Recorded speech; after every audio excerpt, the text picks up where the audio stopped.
I didn't mean to overhear the number. $1 million. That was the exact figure my boyfriend's mother said, clear confident like she was reading it off a menu, while I stood frozen in the hallway of the apartment I thought was our home. Cash, she added, in your account by Friday if you end this week. I stayed silent, my hand still on my bag, my keys digging into my palm. My heart didn't race. It sank. Slowly, heavily, like something slipping beneath the surface where you can't reach it anymore. My name is Eleanor Whitmore. I'm 32 years old, and until that moment, I believed I was in a loving, committed relationship with a man who had chosen me. Apparently, I was wrong. I work as a financial analyst for a mid-sized consulting firm. Nothing flashy, solid hours, predictable income, about $95,000 a year. I've always believed stability mattered more than appearances. I grew up middle class, the kind of household where you paid your bills on time and didn't pretend to be something you weren't. Daniel Harrington came from a different world. Old money, private schools, summer houses with names instead of addresses. His father built a commercial real estate empire worth more than I could comfortably comprehend, and his mother, Margaret Harrington, had never worked a day in her life. She also despised me. Not loudly, not directly. Margaret Harrington specialized in polite cruelty. Backhanded compliments, carefully placed smiles, comments that landed just soft enough to be deniable. "Oh, you're still driving that car," she once said at Christmas, eyes flicking toward my modest sedan. How practical. Or Eleanor is so grounded. Daniel always had such big potential. Translation. I was the thing holding him back. Daniel used to apologize afterward, say his mother was just traditional, that she meant well, that I shouldn't take it personally. I believed him. I wanted to believe him. We'd been together 7 years, living together for 5, talking about marriage in the vague, someday way people do when they think they have time. 3 weeks ago, everything changed. I came home early that day. A meeting canceled last minute. I was thinking about surprising Daniel with dinner, maybe opening the wine we'd been saving. Instead, I heard voices in the living room. His mother's voice carried easily, confident, controlled. "You've wasted 5 years," she said. "You're 30 now, Daniel. Your window for something appropriate is closing." I stopped walking. "I'm offering you a fresh start. Take the money. Leave her. I'll introduce you to people who make sense for you." There was a pause, a long one. Daniel spoke next, quieter. "That's a lot to think about." My stomach twisted. "What's there to think about?" Margaret replied. "She makes under 6 figures. I'm offering you more than 10 years of her salary to walk away." Silence again. Then Daniel said softly but clearly, "Okay, I'll do it." Something in me went very still. Margaret laughed. "I knew you'd come to your senses." I stepped into the room. Both of them turned white. "Hey," I said calmly, too calmly. "I came home early." Daniel started stammering immediately. "Eleanor, this isn't... You weren't supposed to. We were just talking hypothetically." "Hypothetically about leaving me for $1 million, I asked. Margaret recovered first. She always did. She sat straighter, chin lifted. "Yes," she said. "I offered him money, and he accepted. You should be grateful. At least now you know where you stand." I looked at Daniel. He wouldn't meet my eyes. "Is that true?" I asked him. "You're taking it." He finally looked up. There was something defensive in his expression, almost resentful. "Maybe I am," he said. "Maybe my mother's right. Maybe I've been settling." Settling. 7 years reduced to a transaction. I nodded slowly. "Okay." That surprised them. No tears, no yelling, no begging. I walked into the bedroom, opened the nightstand, and took out a manila envelope I had kept hidden for months. When I came back, I held it out. "Before you finalize anything," I said, "I think your father deserves to see this." Daniel frowned confused as he opened it. Inside were DNA test results, and the truth his mother never thought would surface. Daniel stared down at the papers, like they might rearrange themselves into something harmless if he waited long enough. "What is this?" he asked. His voice wasn't angry yet. It was confused, off balance, the kind of tone someone uses right before the ground gives way. "DNA test results," I said evenly, and a letter explaining how they came to me. Margaret Harrington lunged forward before Daniel could read another word.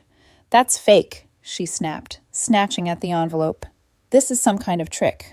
"It's not," I replied. "Your husband took the test himself, voluntarily." Her hand froze midair. Daniel looked from her to me, his brow furrowing. "My dad took a DNA test." "Yes." "Why?" I exhaled slowly. This was the part I had rehearsed in my head for months, even when I swore I would never say it out loud.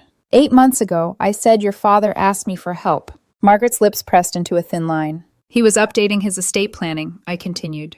There's a history of heart disease in his family, and his attorneys suggested genetic screening for future generations. He didn't understand how any of the testing worked, so he asked me. Daniel flipped through the pages now. His eyes moved faster, scanning numbers, percentages, unfamiliar scientific language. He wasn't listed as my biological father, he said quietly. The room felt smaller. I told him there had to be a mistake, I said. That labs get things wrong. That samples get mixed up. He was devastated, Daniel. I've never heard a grown man sound like that. He asked me to look into it quietly before telling anyone. Margaret finally found her voice. You had no right. I had every right, I said. He asked me to. Daniel sank onto the couch. So you... What? You just started investigating my family. I verified, I corrected. I didn't accuse, I didn't confront. I confirmed. I told him everything. How I pulled records. How I cross-checked timelines. How I discovered that 31 years ago, during the month he was conceived, Margaret Harrington had been having a private ongoing affair with her tennis instructor. The timeline matched perfectly. I sat on this for 8 months, I said. 8 months of knowing that your father wasn't biologically yours. 8 months of knowing your mother lied to him every single day for 35 years. Daniel's breathing turned shallow. You didn't tell him, he said. Why? Because I didn't want to be the person who destroyed a family. Because I didn't want blood on my hands. Because I thought restraint was the same thing as kindness. I wasn't sure what the right thing was, I admitted. I didn't want to hurt him more. I didn't want to blow everything apart. Margaret laughed suddenly. Hi, Sharp. How noble of you. I turned to her. You've spent 5 years treating me like I was disposable, I said. You offered your son $1 million to leave me, and he agreed. Daniel flinched. Now, I continued, you're sitting in my living room, smug and victorious, acting like people are assets you can trade. Margaret stood up. You wouldn't dare show him this. I already did. The words landed hard. What Daniel whispered. I emailed copies to your father 2 minutes before I walked into this room, I said. He deserved to hear it from the evidence, not from me. Margaret's face drained of color. You manipulative. We heard the car before we heard the door. Tires screeching slightly, an engine cutting off too fast, a door slamming. Daniel stood up, panic flashing across his face. That's my dad. The front door flew open. Richard Harrington walked in like a man bracing for impact. His face was red, his hands shaking, his phone clenched so tightly his knuckles were white. Is it true? He demanded, looking straight at his wife. Is any of this true? Margaret opened her mouth, closed it, opened it again. This is insane, she said. She fabricated. Did you have an affair? Richard cut in. Silence. The kind that screams. Yes or no, he said.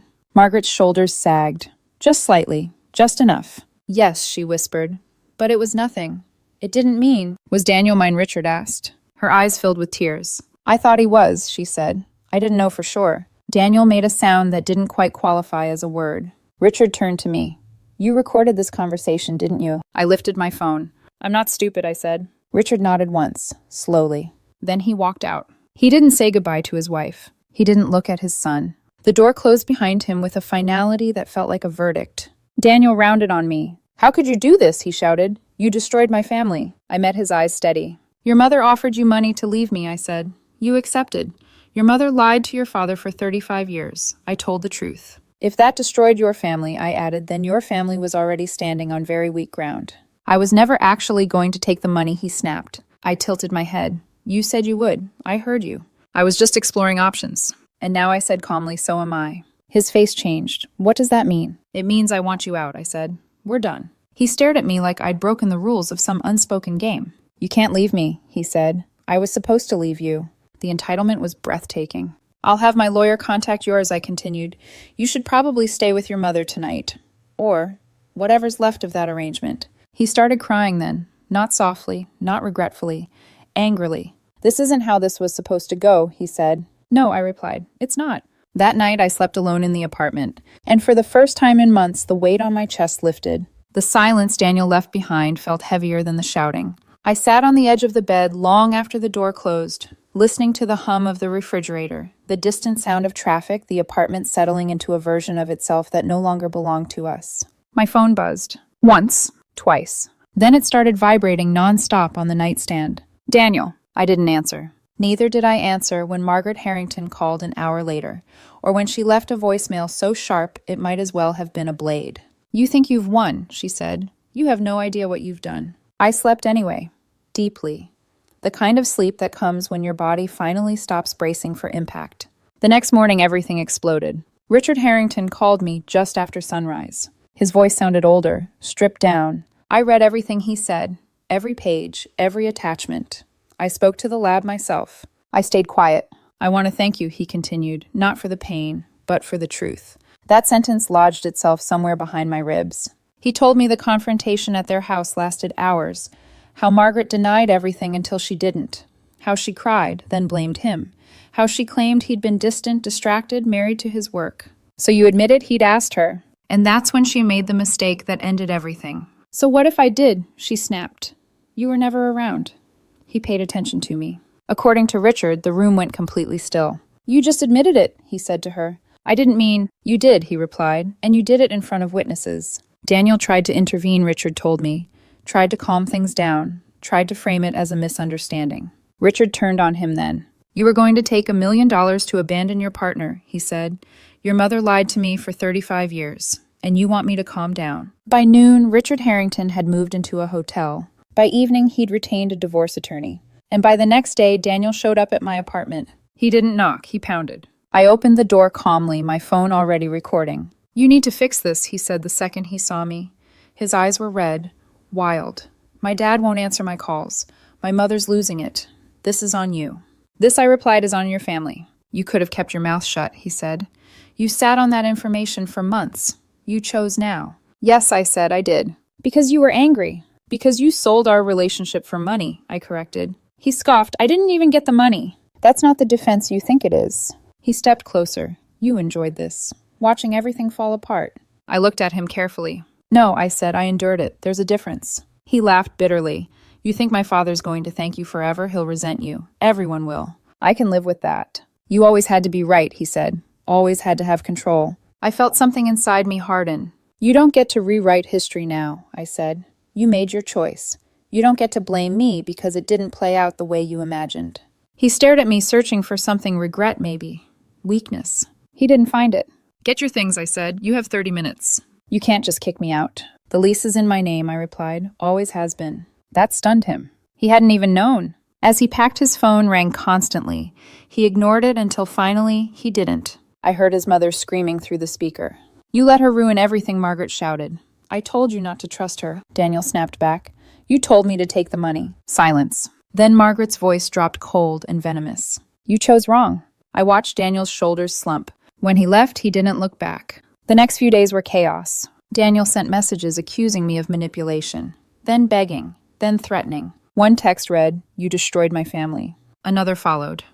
Minutes later, Please, can we just talk? The last one crossed a line. If you don't stop this, I'll tell people you were emotionally abusive. That was when I hired a lawyer. I stopped responding entirely. Richard Harrington filed for divorce 3 days later. 35 years of marriage dissolved with a single signature. Margaret Harrington responded the only way she knew how. She went on the offensive. She told anyone who would listen that she was the victim, that her husband had abandoned her over ancient history, that I had manipulated DNA results, that I had weaponized information to destroy a family. She left out the affair. She left out the bribe. She left out the lie that spanned 3 decades. But lies have a shelf life, and hers was expiring fast. The restraining order request arrived on a Tuesday morning. I was halfway through my first cup of coffee when my phone buzzed with a notification from an unfamiliar number.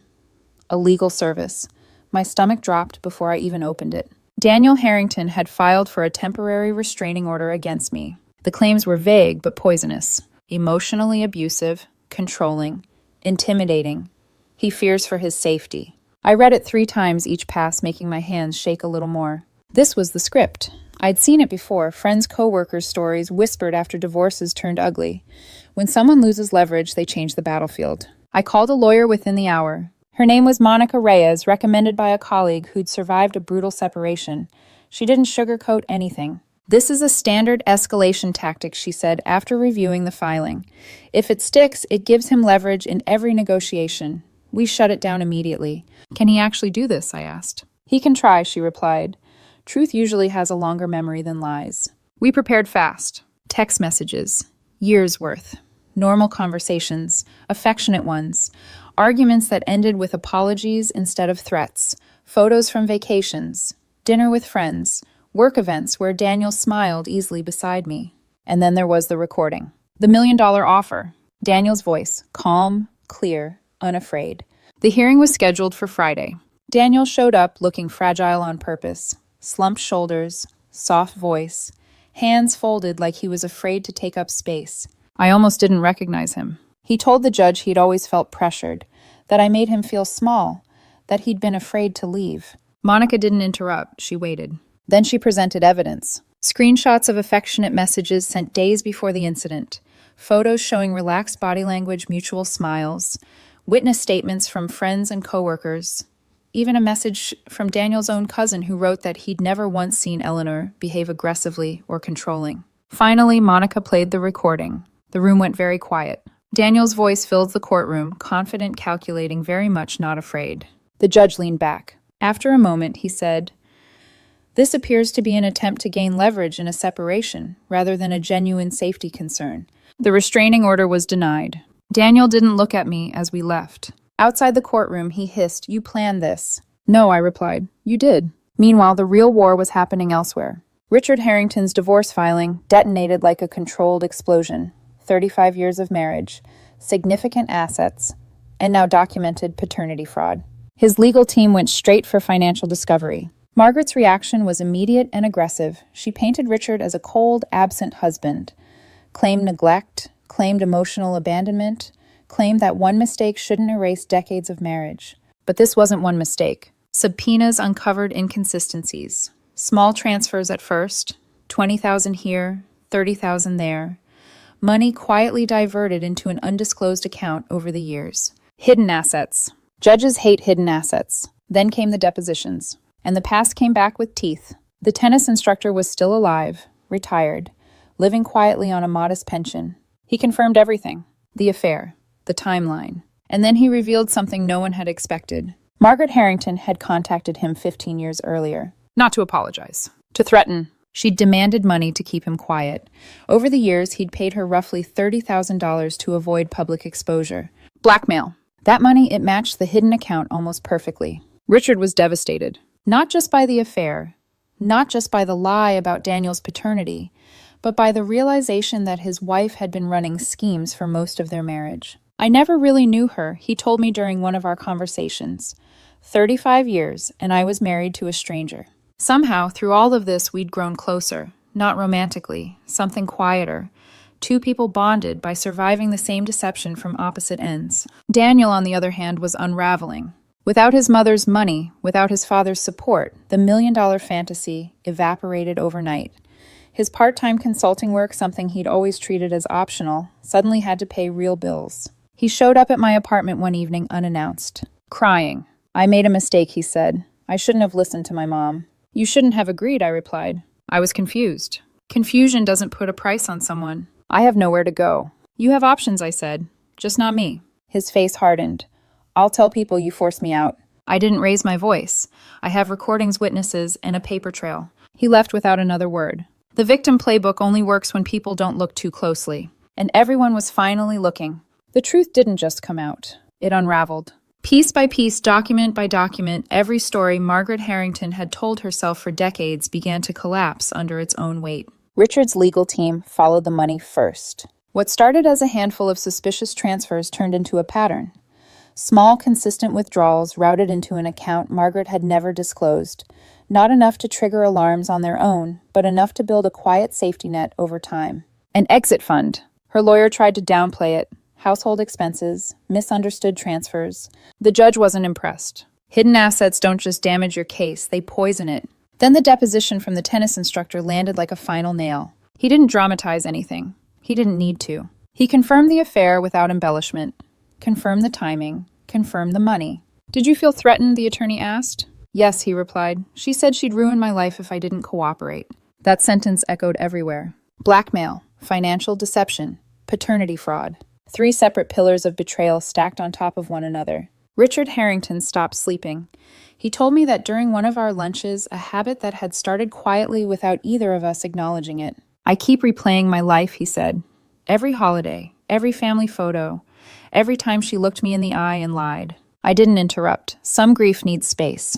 What's worse, he continued, is realizing I ignored signs because it was easier. That confession stuck with me. Daniel, meanwhile, was drowning in the aftermath. The $1 million promise had never been real. Margaret's secret account barely held $200,000, most of which was now evaporating into legal fees. The rest frozen pending asset division. His safety net vanished. He called me one night, drunk enough that his words slurred together. "She played me," he said, "my own mother." I closed my eyes. "She taught you exactly how to treat people," I replied. That ended the call. Margaret tried one last angle. She showed up at my office. Security called me down. "There's a woman here insisting she's family." She stood in the lobby like she belonged there. Tailored suit, perfect posture, pearls catching the light. She smiled when she saw me. "We need to talk privately," she said. "I don't think that's a good idea. I'll make it worth your while." I laughed. I couldn't help it. "Are you trying to bribe me now?" "Everyone has a price," she said calmly. "Name yours." I stepped closer. "A time machine. Go back and don't be a terrible person." Her smile cracked. "You think you're clever," she hissed. "You have no idea who you're dealing with." "I'm dealing with a woman who cheated on her husband, lied about her son's paternity for 35 years, blackmailed her affair partner, and tried to buy her son out of a relationship," I said. "Did I miss anything?" Her face went red. "I will destroy you." "Great," I replied. "This building has cameras." She left, throwing one final threat over her shoulder. This isn't over. But it was. She just didn't know it yet. The moment the money vanished, so did Daniel's confidence. It was almost fascinating to watch how quickly his posture changed once he realized there was no rescue coming. No quiet wire transfer. No emergency fund his mother could tap into. No safety net beneath the life he'd always assumed would be cushioned. Reality hit him hard. The calls started again. Carefully timed this time. Late enough to sound lonely. Early enough to catch me off guard. "I didn't understand what I was giving up," he said during one of them. His voice was softer now, stripped of entitlement and bravado. I thought things would work themselves out." "They usually don't," I replied. He showed up a few days later unannounced, standing outside my apartment with a small suitcase, eyes rimmed red, shoulders slumped like gravity had doubled overnight. "I have nowhere else to go," he said. I didn't step aside. "You have your mother," I said. "She's spiraling," he snapped. "She's blaming everyone. My dad won't speak to her. Her friends aren't calling. The money's gone." "That's not my emergency." He dropped his voice. "I'll do anything. Therapy, counseling, I'll cut her off." I studied him. "You already chose," I said. "You just didn't like the outcome." His face twisted. "You don't have to be so cold." "I'm not cold," I replied. "I'm done." Something in him snapped. "You think you're better than us now," he said bitterly. "You always acted like you were morally superior." "No," I said. "I just didn't sell people." He laughed sharply. "You ruined my life." "You outsourced that," I replied. He left, but not quietly. A ceramic vase one his mother had given us shattered against the hallway wall. The sound echoed down the corridor. I took photos, documented the damage, saved the footage from the hallway camera. That night I slept with the door locked and the lights off the apartment finally feeling like mine again. Margaret Harrington didn't handle the fall well. Without the mansion, without the social calendar, without the illusion of control, she unraveled publicly. Her country club membership lapsed. Invitations dried up. Friends stopped returning calls. Turns out people who thrive on status don't enjoy proximity to scandal. She tried to spin it, told anyone who would listen that she was the real victim, that Richard had overreacted, that I'd manipulated everyone with fabricated evidence. But the courts don't care about spin. They care about documentation. And Margaret's paper trail was brutal. Richard's divorce moved quickly after that. The judge didn't mince words. Fraud carries consequences. Hidden assets get penalized. Blackmail annihilates credibility. Margaret received a settlement far less than she'd expected. Roughly 30% of what she'd once assumed was guaranteed. She moved into a condo. Still comfortable, still privileged, but a far cry from the life she believed she deserved. Daniel tried one last time. He left a voicemail. Long, ramblings, accusatory. "I hope you're happy," he said. "You destroyed everything. One day you'll pay for this." I saved it. Not because I was afraid. Because I'd learned the value of records. By then, the legal dust was settling. My lawyer finalized our separation cleanly. Short relationship, no shared assets, clear documentation of bad faith. Minimal support, temporary, 6 months. It was almost anticlimactic. When it was over, I sat alone in the apartment and listened to the silence. It wasn't empty. It was peaceful. The courtroom was quiet when the final rulings came down. No drama, no raised voices, just decisions rendered by people who had read every document, every transcript, every lie that had tried and failed to pass as truth. Richard Harrington's divorce was finalized first. 35 years reduced to a legal summary, but the weight of it lingered long after the judge spoke. Fraud mattered. Hidden assets mattered. The blackmail mattered. The judge ruled heavily in Richard's favor. Margaret kept a portion of the wealth enough to live comfortably, but nowhere near what she'd assumed was untouchable. Years of deception had cost her more than money. They had cost her credibility. Richard sold the house they'd shared for decades, bought something smaller, quieter. We started meeting for lunch once a month. No agenda, no emotional unloading. Just two people recalibrating after having the ground pulled out from under them. "I don't blame you," he told me once. "I wish I'd known earlier." That surprised me. "You gave me the hardest gift anyone ever has," he said. The truth. He still loved Daniel. Not biologically his son, but he'd raised him. 30 years of birthdays, school plays, scraped knees, late-night talks. DNA didn't erase that. Their relationship was strained, complicated, but not severed. Mine with Daniel was finished. Our separation was finalized quietly. Short relationship by legal standards. No children. Clear paper trail of bad faith. The judge granted minimal support, 6 months reduced amount, just enough to allow transition. Daniel looked furious when it was announced, as if the world had failed to bend to his expectations. Margaret's social world collapsed faster than her finances. People distanced themselves quietly. Invitations stopped arriving. Friends stopped calling. It's remarkable how quickly proximity to scandal becomes inconvenient. She told anyone who would listen that she was the victim, that Richard had overreacted, that I had manipulated everyone with fake evidence. But lies don't age well under scrutiny. The tennis instructor's testimony became part of the public record. Hard to play innocent when there's a documented history of extortion. She tried to contact me once more after everything was finalized. A voicemail. "I hope you're satisfied," she said. "You destroyed a family." I didn't respond. Daniel moved in with a friend. His consulting work hadn't taken off.